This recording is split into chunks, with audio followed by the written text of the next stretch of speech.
Let's learn today for Refuah Shalema, for all those who need it.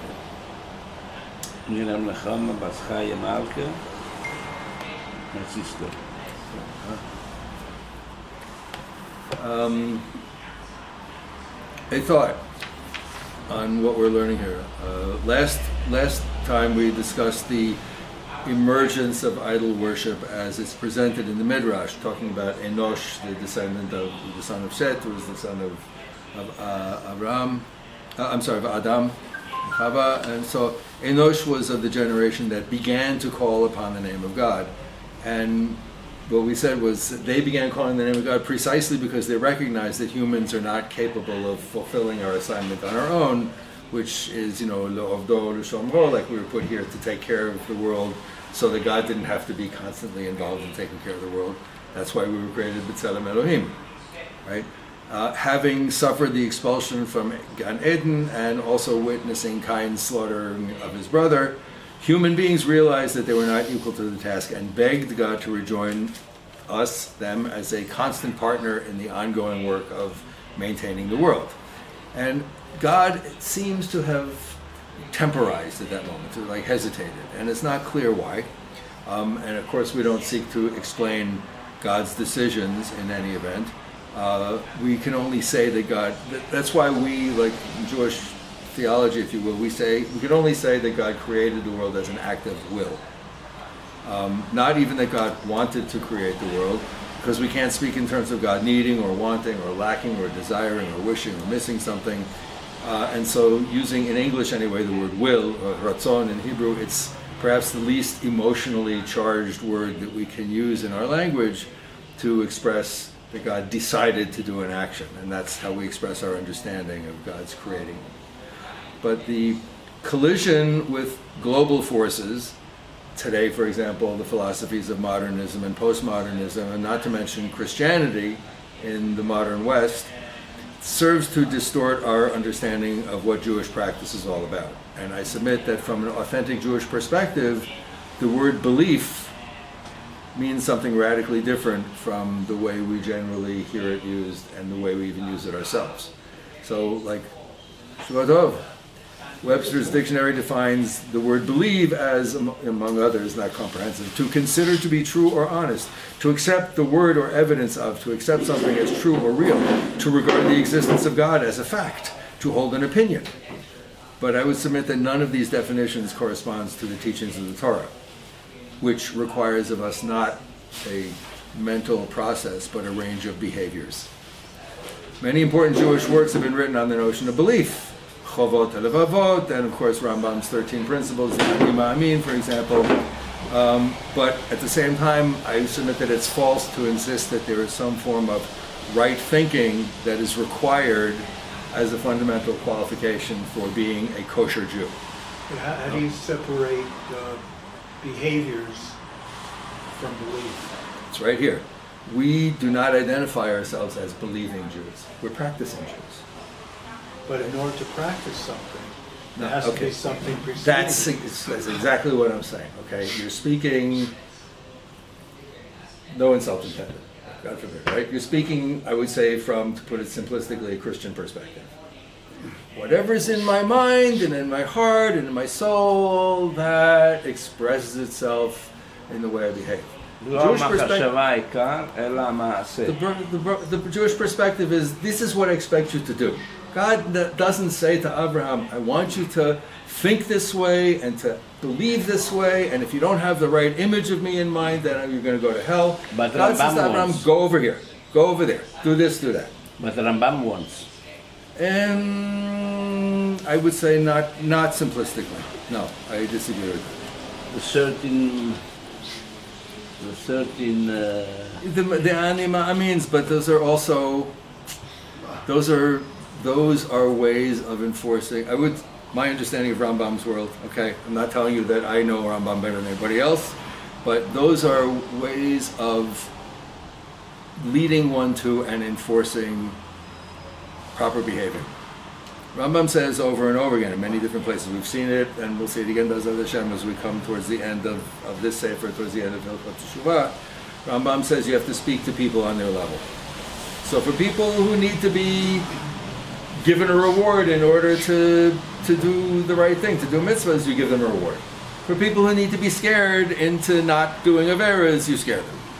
For people, right? He says we should never be angry.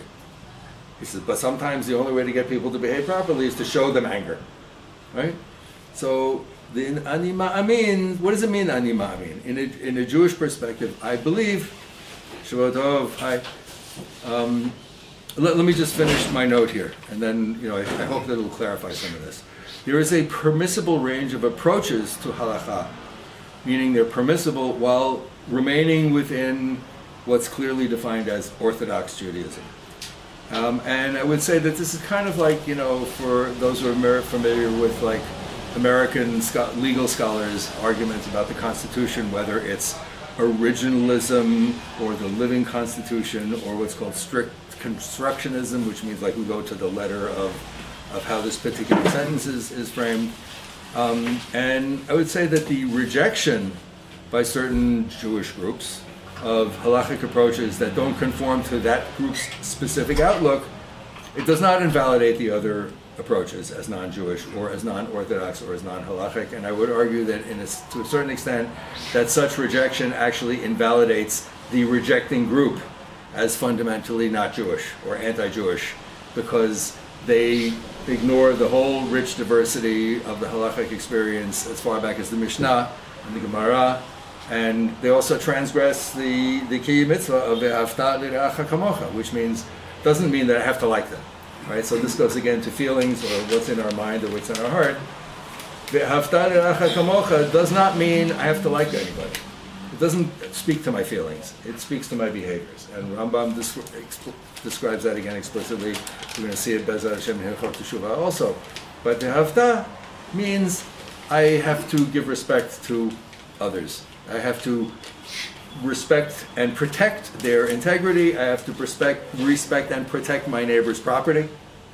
I can't allow other people to insult my neighbor. I can't allow other people to attack my neighbor. Okay, because this is how we maintain society, by taking care of each other. It doesn't matter whether I invite you to my birthday party.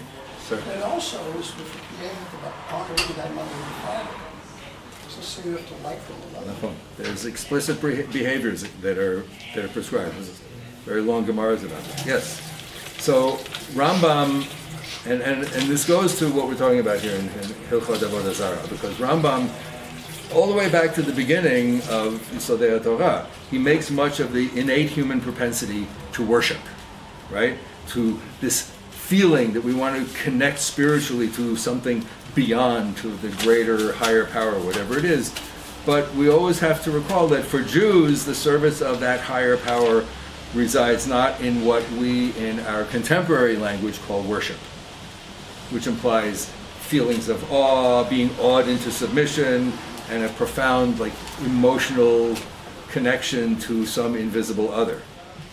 Jewish worship resides in the performance of halachic acts, which, in Rambam's clear depiction, form the foundation of a properly functioning society. Right? Rambam says explicitly, the purpose of the mitzvot is to build a properly functioning society.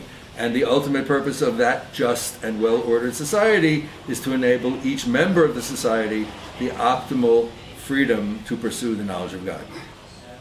But there's always much work, there's still much work to do, Be'ezrat Hashem, to bring us to that point. We're not there. And even, Be'ezrat Hashem, when we arrive there, when we do attain the goal of a just and properly functioning society, we still have to work constantly to maintain that society, because no victory stays won forever. So in this regard, I want to make an overarching statement that the Yetzer Hara to idol worship, that human drive that we want to worship idols, is doubly pernicious for us.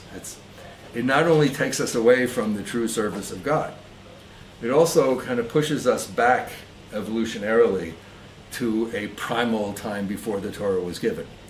And instead of seeking some kind of relationship with God, it it invokes the primordial emotional experience that first triggered of, the Rambam describes the trigger of wonder and awe. He says, he doesn't say when we receive the Torah and it explains to us what it means when we see the greatness of creation. He says the human being sees the greatness of creation and feels so small and insignificant, and from that awe we want to worship whoever it was that made all this stuff. And since we have nobody to tell us who made this stuff, we say, well, okay, maybe as we saw the Midrash that he begins this sefer with, right? Avram looked up and he saw the sun and he said, oh, it must all come from the sun. And then the sun went down, the moon came up, and the moon must be even more powerful. Then the sun came up again. He said, now I'm all confused. And the grass was growing and the rain was falling, and then right? And so the Yetzer Hara, if you will, to idol worship pushes us back even before the giving of Torah. It puts us on a very like a primal level, and so we're now just back dealing with that sense of puniness and insignificance, which makes us want to grab, as they say, any port in a storm. It makes us want to grab onto anything that might offer us a way out. And of course, the most typical image, if you will, in Avodah Zarah is, finally, I find, this. Somebody says, well, this is a very powerful deity, and you should worship it. And I bow down in front of it and I say, please, make my sickness go away, or please help me win the battle, or please whatever, right? And Shavua Tov. And we see, historically, what happens when these tribes build a little statue and they sacrifice a virgin in front of it, or whatever it is, and then they go out and they lose the battle. Very uncomfortable. And because I'm uncomfortable. What about the rest of us? It's only you coming in. I think. And when they lose the battle, they then destroy the idol and build a new one. Okay? So, let me just finish, please. Is the generation of Enosh, are they wise in asking God to get full-time involved and accompany humans in everything that we do? Or are they shrinking from the very task of humanity, not even of Judaism, because the Torah hadn't come into the world yet, right? Which is to learn to stand on our own 2 feet and take on the responsibility, because we were made b'tzelem Elohim, we were made in the image of God. And what we said last time was it seems clear that we were made in God's image, not just because God said, well, I look really nice, I think I'll make some copies of me, but it was God's intent that we should take over.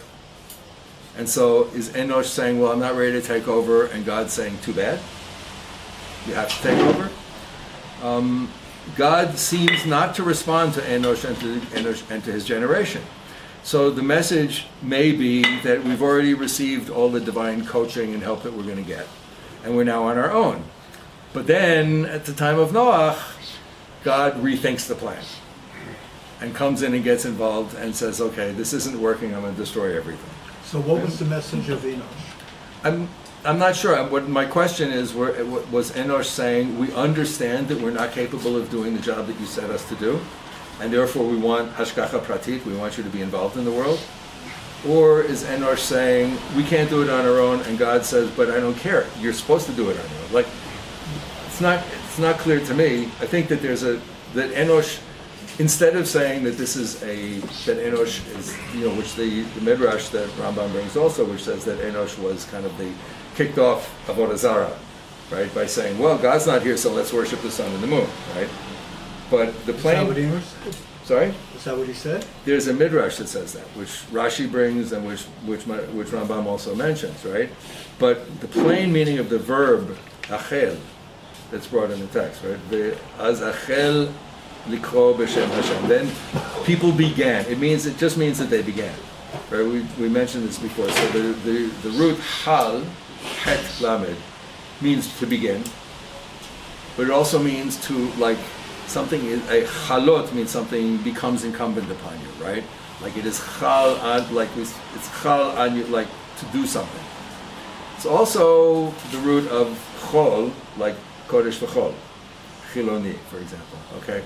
So the Midrash takes that other meaning of the root and says, oh, so they began to profane the name of God. But really the plain meaning of the pasuk is that's when human beings started to call on the name of God. Or maybe when it became incumbent upon human beings to call upon the name of God. And all I'm saying is that, take that simple reading, Enosh and his generation were calling on God. And why would they call him?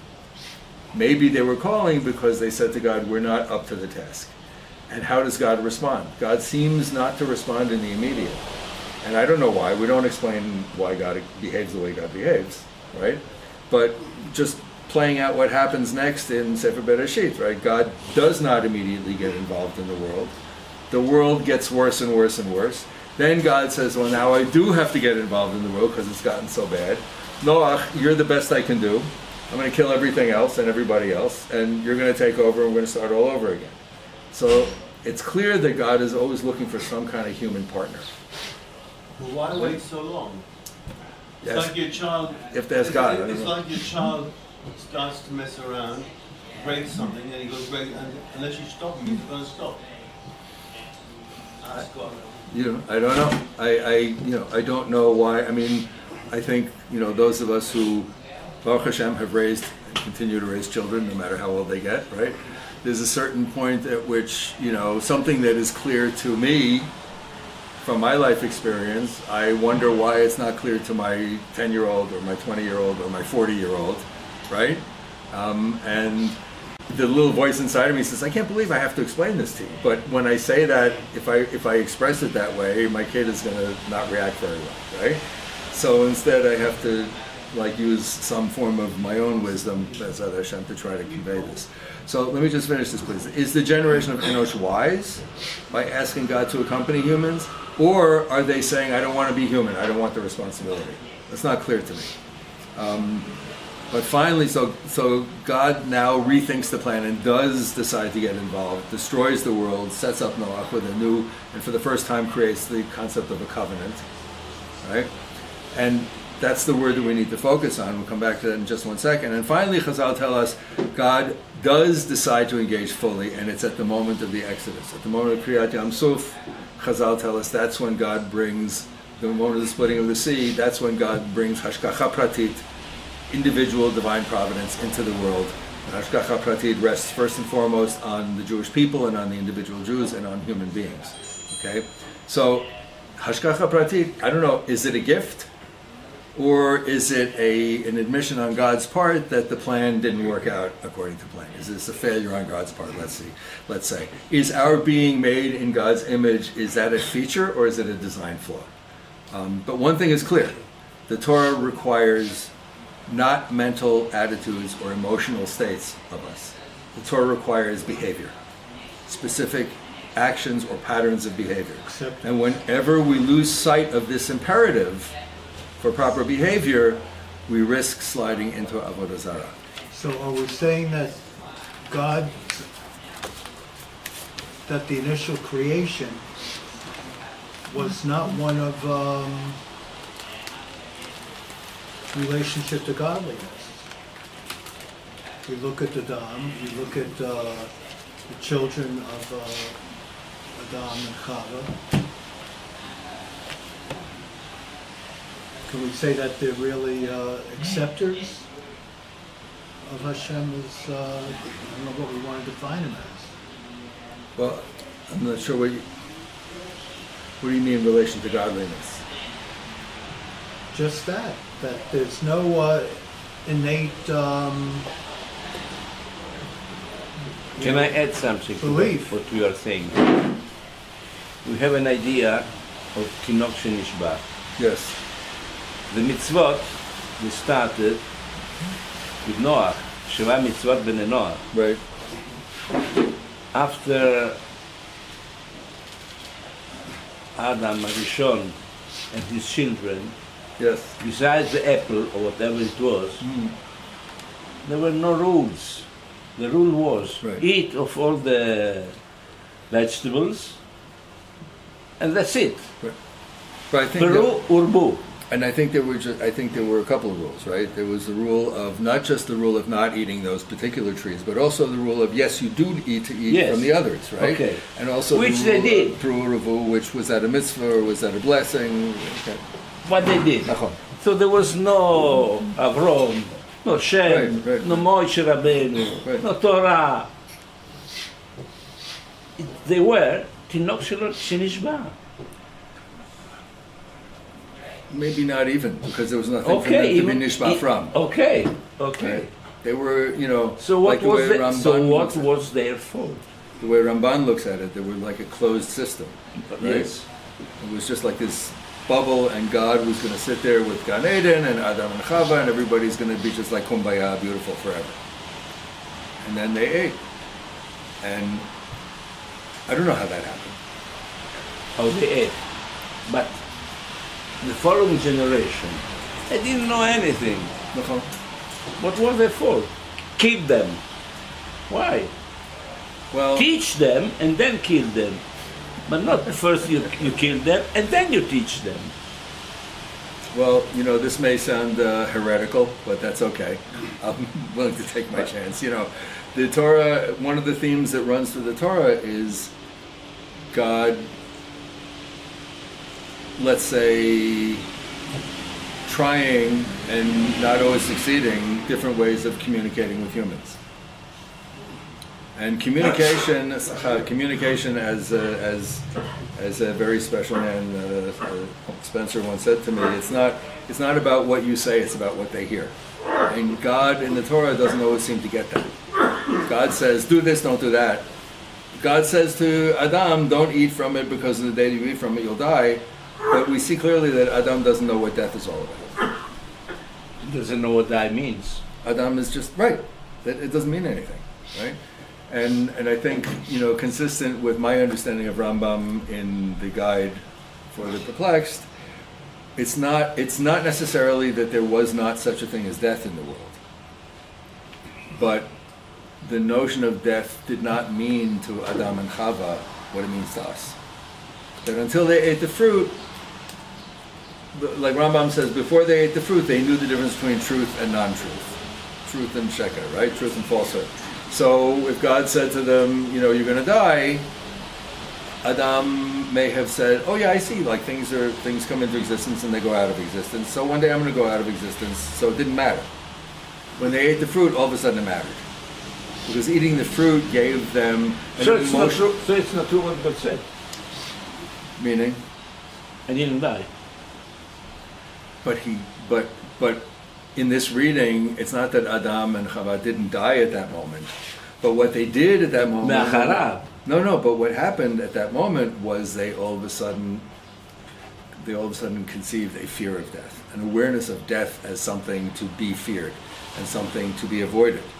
Okay, so when God says you're going to die for real, doesn't mean you have to die in the moment, right? What does Esav say when he comes in and he asks Yaakov to feed him the lentils, right? He says, "Hareini holech lamut." I'm going to die, right? So there's one midrash that says, "Oh, I'm so exhausted because I was out there killing Nimrod all day," and it's like, "I'm so tired and hungry that if I don't have something to eat, I'm going to drop dead right now." But that's not what it means. What it means is when you're dead, you're dead. Esav says, "You know what? I want the lentils now. One day I'm going to die. When you're dead, you're dead. Right now, I want to enjoy my life. Give me the lentils." It's not a question of dropping dead in the moment, right? So God says to Adam, you're going to die. Chava says to the serpent, you know, God said we're going to die. The serpent says, you're not going to die. So the serpent is telling the truth, because she's not going to die in the moment. But the truth is that once they eat the fruit, all of a sudden, Rambam explains this, like the second parak of the guide for the perplexed, this whole long discussion of this, that like, all of a sudden things go from being true or not true to being something that I am emotionally happy about or emotionally not happy about. And the whole world becomes subjective. And here we are today. Right? And shall we do the fifth parak? Come on, thank you. So I think it's important for us to understand when we're talking about Avodah Zarah, Avodat Kochavim, I think that one of the themes that's running through this that Rambam does not necessarily articulate explicitly, but we just touched on, is that the whole inyan of Avodat Kochavim goes back to a more primitive impulse in humans, Which is ignorance. which is, well, it's let's just say it's pre-Torah. It's Okay, pre-Torah. It's before the Torah, right? The Torah says to us, no, we're going to give you a way to deal with all of these different confusions and emotions and everything, because yes, the Torah recognizes that we can't control our thoughts and we can't control our feelings, but we can choose our behaviors. And the Torah says, here's how I want you to behave. right? And that's the whole, like Rambam's whole discussion of what happens when we come out of Mitzrayim, right? God says, okay, now you're no longer slaves, now we can have a relationship, come into the desert, and you and me, we're going to have a relationship. And we said, oh, you mean a religion? And God said, no, we're just going to have a relationship. No, we understand. Like, because in Egypt they had religion, so we're going to like build a special house. God says, no, we're just going to, no, it's okay. And in the house there'll be special groups of people, and they'll wear a special hat, and they'll wear special clothes, and certain times of day they'll do special things, and they'll burn incense, and they'll kill animals and everything. And so God says, okay, if that's the way that you need to relate to me, I'm going to give you very explicit lists. And so like all of the korbanot, all of the offerings and the sacrifice and everything that are specified in the Torah, if you look at it just objectively, it looks the same as lots of other human religions, right? They have a priest class, and they go to a special building, and they sing special songs, and they wear special clothes, and they bring special offerings at special times of day, whatever, and they special holidays tied to the calendar and to the seasons and everything. God says, fine, you're going to have the same thing, but it's going to be identifiably different from everybody else's, because it's going to be the Jewish way of doing it, and this is the way that you're going to serve me.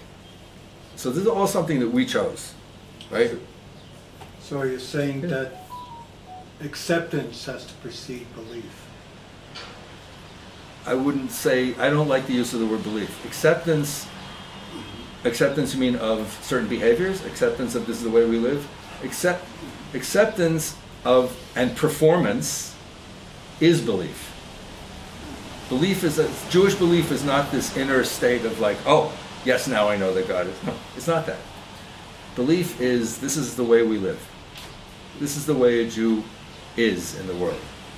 A Jew is not off in an ivory tower somewhere contemplating, the eternal and having a clear picture of what God looks like. A Jew is a person out in the world, getting up in the morning, doing mitzvahs, getting up in the morning, going to daven, getting up in the morning, keeping kosher, keeping Shabbos, learning Torah, and then there are certain elements of belief. I mean, you got the right, the 13 principles, right? And they all begin with Ani which we just touched on, because we have to, because Rambam says explicitly in many places, you have to speak to people in a way that they will understand. And Rambam is also he's writing 1,000 years after the destruction of Beit HaMikdash, right? In a world that's not a Jewish world, okay? In a world that's surrounded by people who are, in his world, he's surrounded by Muslims who do all kinds of philosophizing and all kinds of theorizing and all kinds of theologizing. And so they're, Sorry, it's my son from Australia. Hope everything's okay. So you have to tell, but also it's, it's like when we say over and over, it's like affirmations, right? I believe that God wants me to keep Shabbos. I believe God wants me to keep Shabbos. I will put on tefillin every morning. I believe it. So the more we say it, the more we're inclined to do it. And then when there's a whole bunch of us saying it together, then there's like, it's you can call it, group pressure, but you can also call it, group identity. Our group identity is, I went to shul this morning, and I got there, I put on my tefillin, I put on my tefillin, I sat there and I davened, and I was surrounded by guys who were doing the same thing as me. That was a group expression of who we are. Okay, so I just want us to try to overcome what I consider a more kind of a modern Western notion of belief, which reduces belief or circumscribes belief to something that is internal, within the mind and within the emotions. And I think the authentic, fundamental Jewish definition of belief is external. It's how we behave. We've said this before. I'm going to say this, and then I want to get into. Does Rambam say this? Yes, not exactly the way that I do. But I'm trying to understand. But I believe that this. I believe that this is very much Rambam's perspective. So you do believe? Yes. Well, my understanding. Okay. My understanding is that this is very much Rambam's perspective also. It's my perspective too. Right. So, okay. But, look at the quote-unquote three great Abrahamic religions, right? Let's look in reverse chronological order. Islam. Muhammad says, God tells us all we have to behave in a certain way, and we have to we have to take care of each other, we have to build a just society, we have to give a lot of charity and be nice to the poor and everything. And when you die, you're going to go to a beautiful green garden, and there'll be fresh water, and there'll be all kinds of great things to eat, and wonderful music, and all kinds of beautiful things. And Jesus says, my Father says, you have to believe, mean that's internal, and you have to love your neighbor, and you have to do all kinds of great things, and then when you die, you go up and live in my Father's mansion. None of that in the Torah. God says to Abraham, see that piece of real estate? I want you to go live there. And your descendants will live there forever. And if you do what I tell you to do, we'll make a deal, and the deal will be that no matter how bad things get, your descendants will always come back to that land because, and by the way, the land doesn't belong to us. It belongs to God. Okay? God says, this is the land that I want you and your descendants to live on. Okay? The Torah is here and now it's behavior. The Torah is not woo, woo, woo, oh, I want to connect spiritual experience. Spiritual experience is all very nice. But that's like, we have a lot to overcome in dealing with contemporary Western attitudes, which are largely influenced by Christianity, because there's a lot more of them than there are of us, right? And we lived in Christian Europe and in Christian America for the last how many generations? So a lot of our thought is kind of permeated by that, bal kochenu, without us knowing it and without us, it's not like we try to embrace it, but it's there. It's in the water. It's in the air that we breathe, okay? So I think we've been learning Rambam and we've been learning together long enough at this point that we can maybe challenge ourselves a little bit on some of what we long considered fundamental notions that, belief in God doesn't mean it's not like, what was it, Jimmy Carter? I've sinned in my heart or whatever it is. For Christians, in Playboy magazine, you said he sinned in his heart in Playboy magazine, right?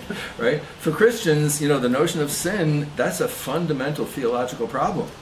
For us, it's an administrative thing, right? It's like when you, I don't know, people, I grew up with a lot of Catholics in my neighborhood, right? So they go to confession, and I know, like, Catholic kids, by the way, this is like, when they go to confession, like, you have, like, 9, 10, 11-year-old kids that go to confession, they say, and they want to get, like, really, really, like, they want to do something really big. I committed adultery.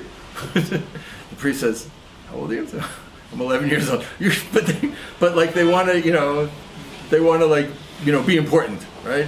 So they go to confession and like trembling and whatever, and the priest says, say these and do that, and they count the beads and everything, right?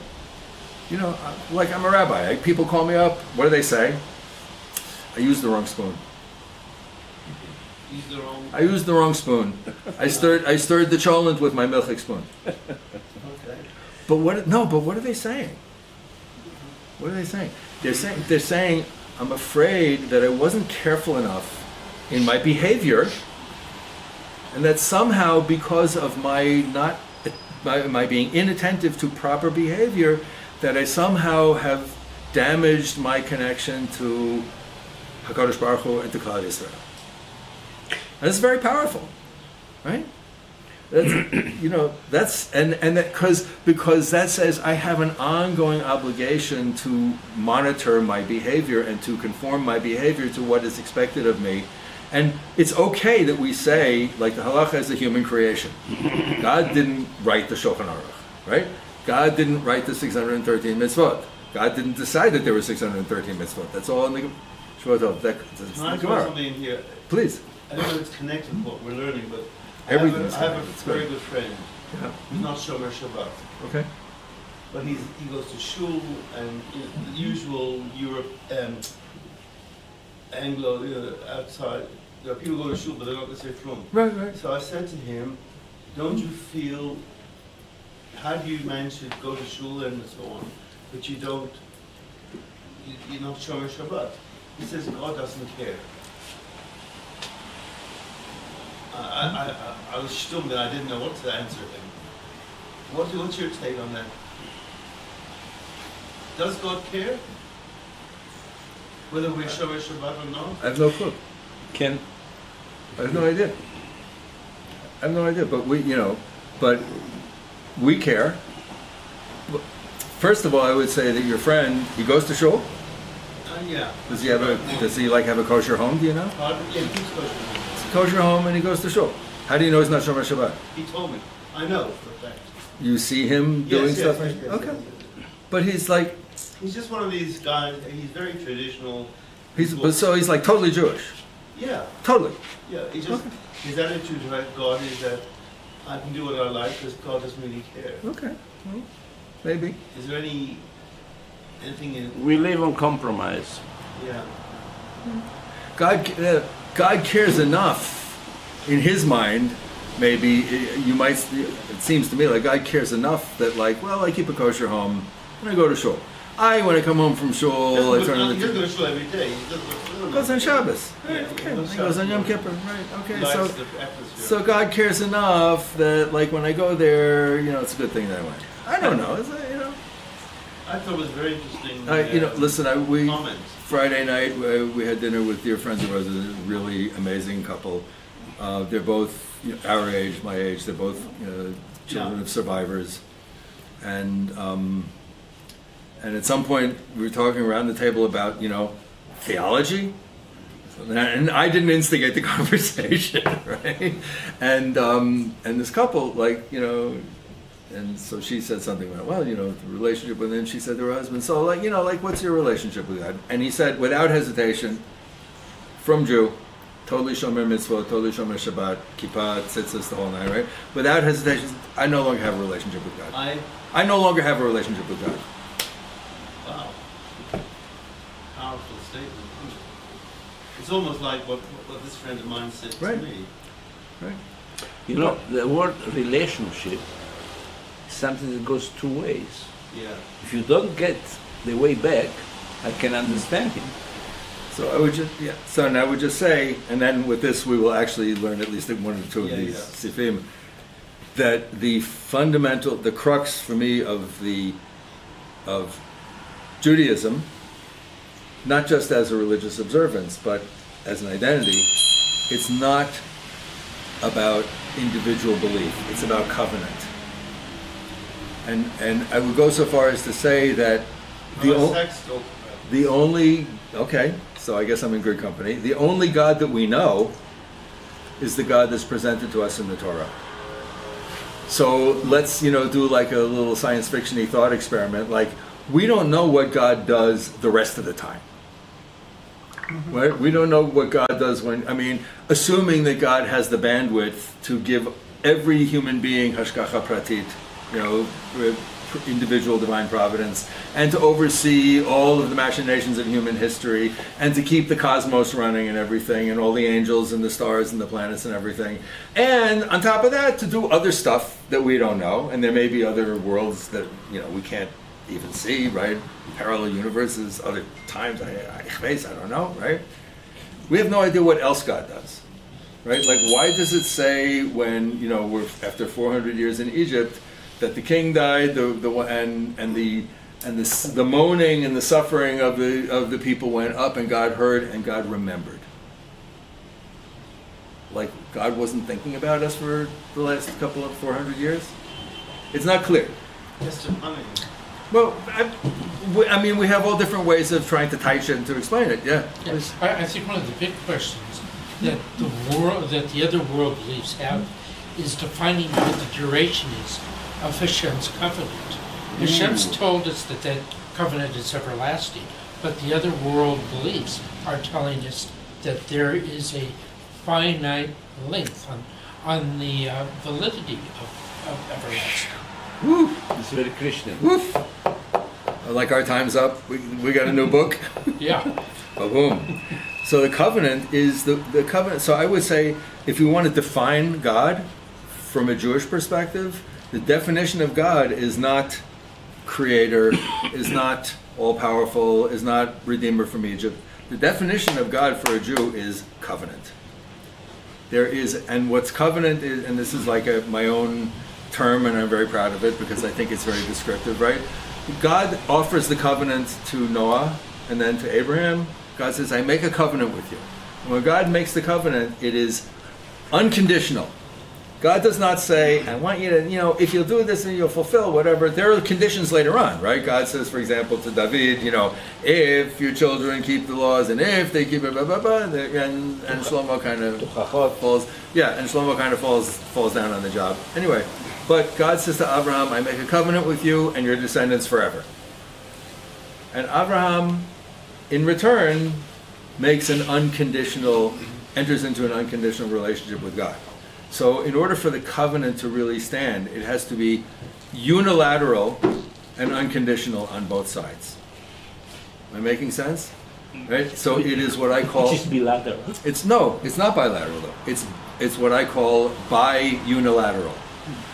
Abraham enters into the covenant with God for whatever his reasons are. We like Rashi, gives us some reasons, but they precede his entering into the covenant, and Abraham says, okay, I see that you're the real deal.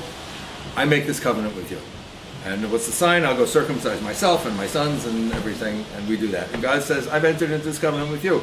As much as your descendants are going to get me angry, you're going to keep coming back to this land.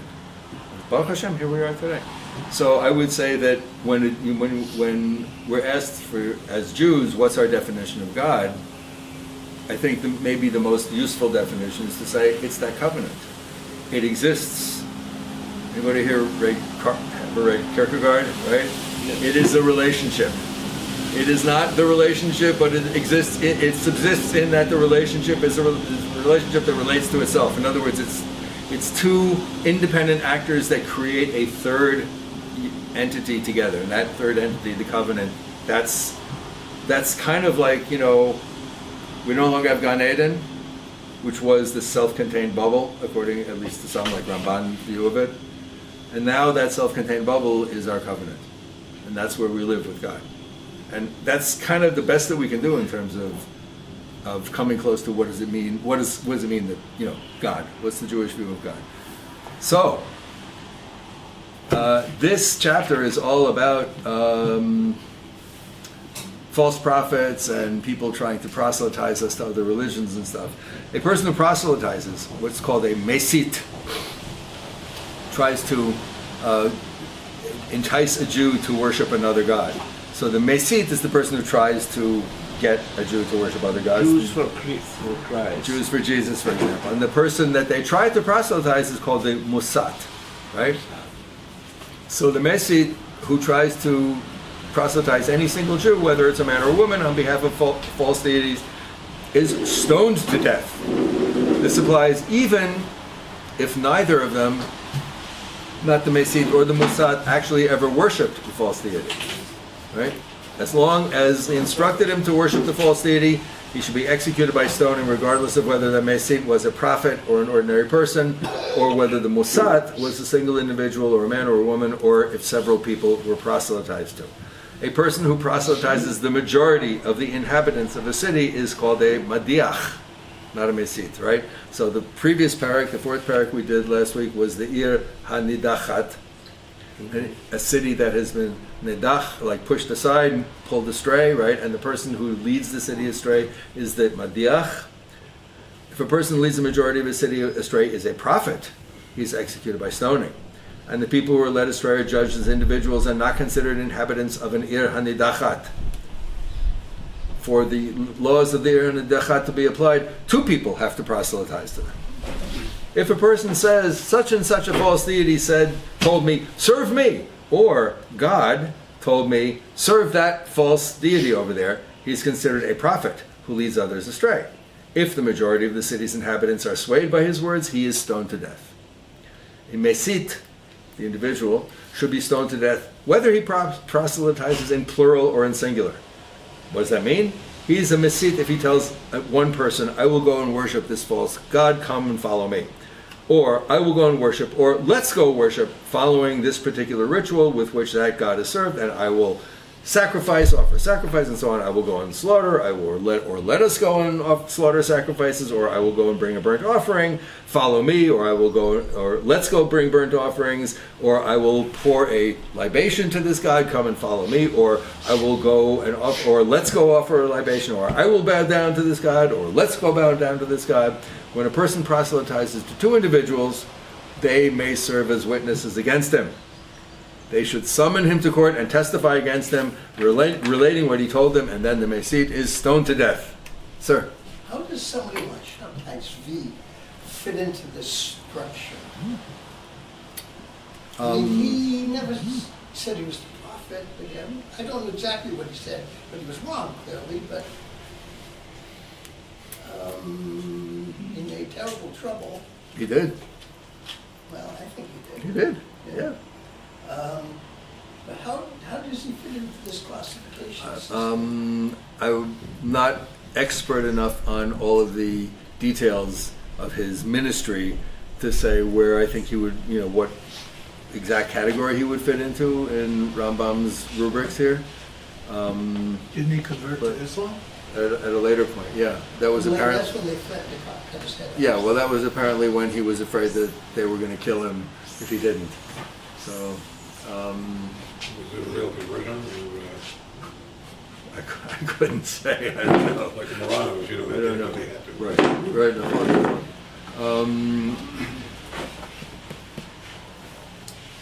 There, remember we went back to the earlier chapters of this sefer where the worship of false gods actually takes on a very powerful political cast, right? Where it's ways of forming centers of power. That if I can convince a whole segment of the population to come with me to the temple that I built because I tell them, well, God told me that this is the star that God loves and we should worship the star, and God showed me how to worship it and I want you to do what I do. Now they're coming to my house. Now they're paying me. They're following me. And they're going to do what I say. And let's not lose sight of the very close, the inseparable, relationship between organized religion and political power, right? Political authority or societal authority, right? So Shabtai Tzvi certainly fit into that rubric of, exerting authority over a large population, right? I'm not enough of an expert on history to tell you how it happened or what the individual steps were or where he would fit in, but it was not one of our better episodes, So the Mesit does not need a warning. Generally the halacha is that any Jew is going to be punished for any transgression. They need two witnesses, and the witnesses have to give them a warning before they do it, right? And again, let's say the two witnesses have to come to the person and say, if you do this act, you will get the following punishment. And according to at least some opinions, it's not enough. It's not enough for them to. The most kind of baseline opinion is two witnesses go to the person who's about to do an act and say, don't do that, it's usher. And the person says, I don't, you told me, I acknowledge you told me, I don't care, I'm going to do it, and they do it in front of the witnesses, right? That's Pinchas. But That's Pinchas. what about Pinchas? He killed one while he was trying to push the people to a foreign. Well, so it's the same. They were. I don't know if they were trying to push the people to foreign gods. It was just, they were out having relations where they shouldn't have been. But according to other opinions, it's not enough for the two witnesses to say that's usher. They have to say not only what that is prohibited, they have to say the explicit prohibition. They have to quote the pasuk that the prohibition comes from, and they have to specify exactly what the punishment is. However it is, in order to punish somebody, in order for Beit Din to punish somebody, there had to be witnesses and a warning, and the witnesses have to see the action, and the action has to be done knowingly, right? In this case, the Mesit does not need a warning. If one proselytizes a single individual, that individual should tell him, oh, I have friends who would be interested in this, and should lure him into proselytizing before two people so that the Mesit can be executed. Not that, entrapment. If the Mesit refuses to proselytize before two people, it's a mitzvah to set a trap for him. The trap is never set for a person who violates any of the Torah's other prohibitions. This is the one exception. How is the trap set?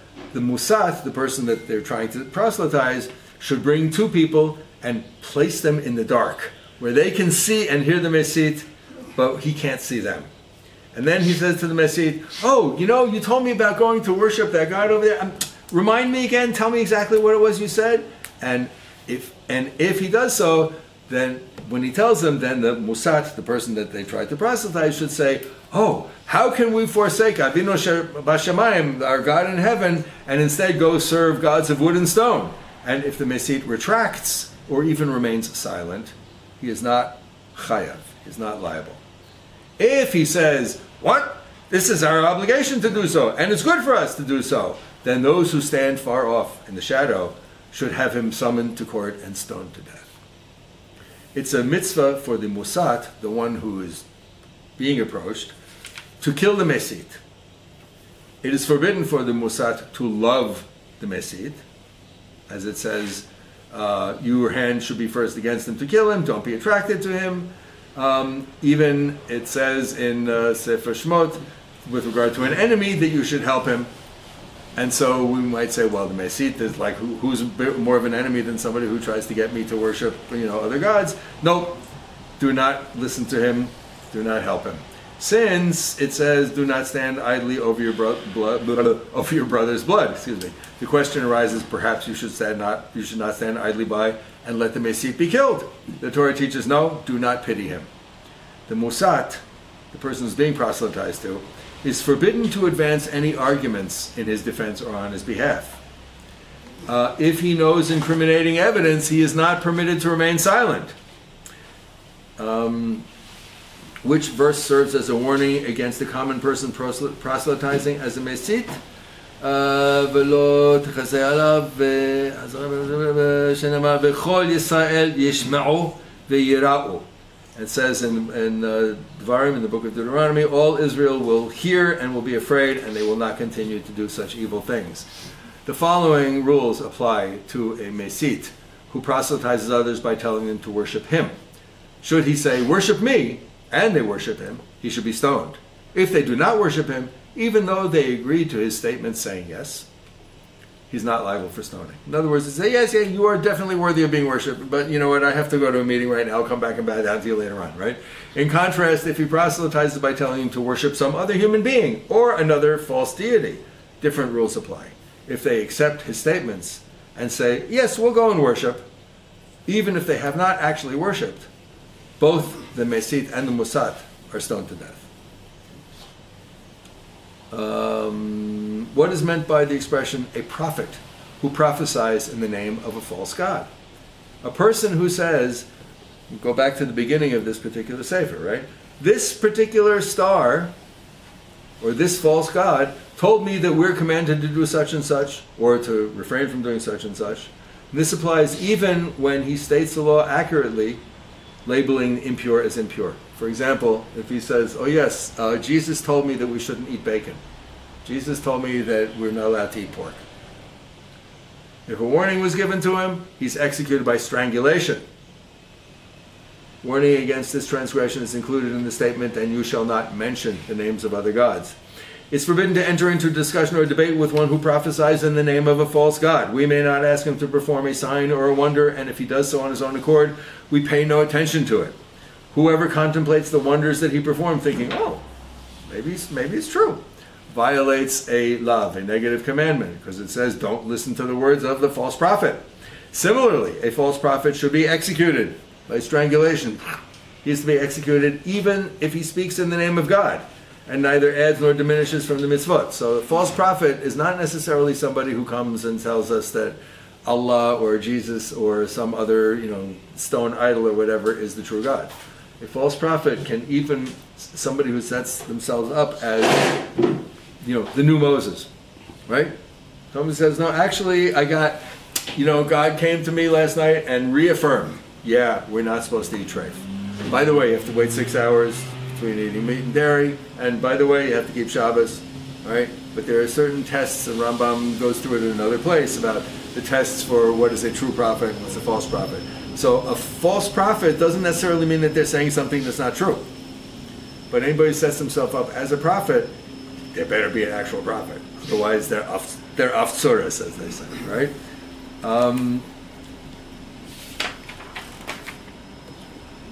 Yes, so the category of false prophet includes somebody who prophesies regarding something that was never heard through a prophetic vision, right?